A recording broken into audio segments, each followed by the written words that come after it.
So, this was the big day. It was egg retrieval day. My procedure was at 10 o'clock, and the date is December 9th of 2013. The experience was, it was interesting.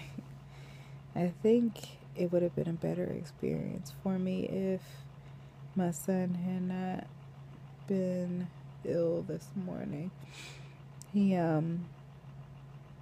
woke up with a temperature of 102.9, so obviously my concern was with him, but we set an appointment for him with the primary, and then took him to a babysitter instead of school so that we could just pick him up and take him to the doctor. And to my understanding, he's on antibiotics now. But on to the story, because you're here to watch my IVF journey.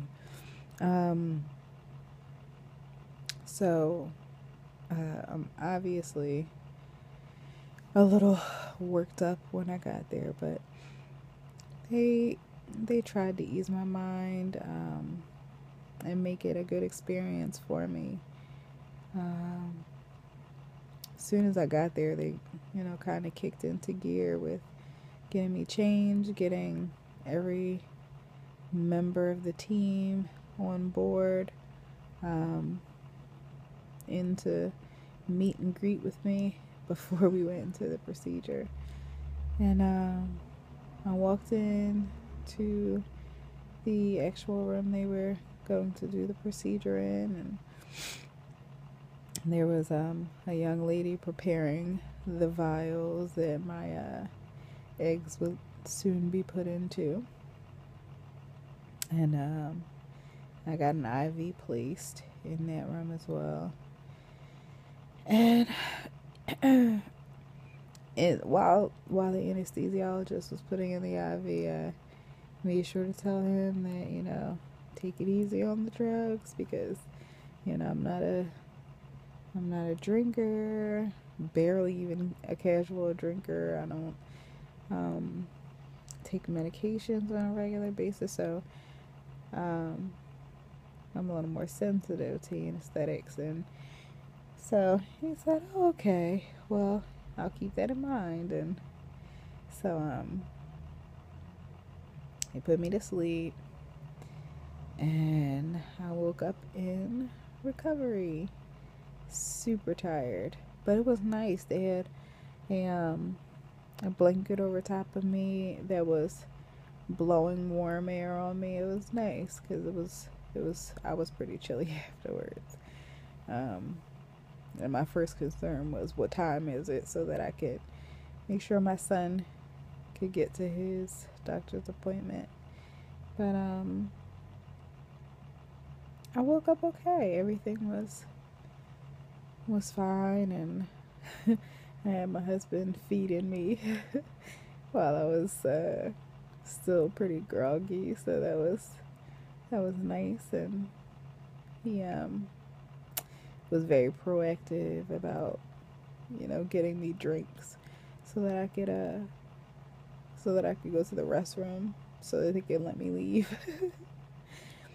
So he took me to the restroom, and then they were like, oh, okay, well, you can go because you've used the restroom. So just before changing, the one of the infertility doctors that did the retrieval came in to talk to me about it, and he said that we collected 17 eggs. And if you've watched my first video, you know that we're going to go forward with ICSI. So sorry, minor technical glitch. So I was saying, as you know from my first video, you know that we're doing ICSI, or intracytoplasmic sperm injection. And so they said that they're going to process all of the eggs that way. And tomorrow I'm looking forward to a report on how many fertilized and how they're doing. So that's where we stand right now. I'm excited. Thank God that is over. Still pretty tired and groggy, so I'm gonna take a nap when I finish this video. And it's partly because I got a little bit too much anesthetic, even though I told him that I was, I was pretty sensitive, you should take it easy.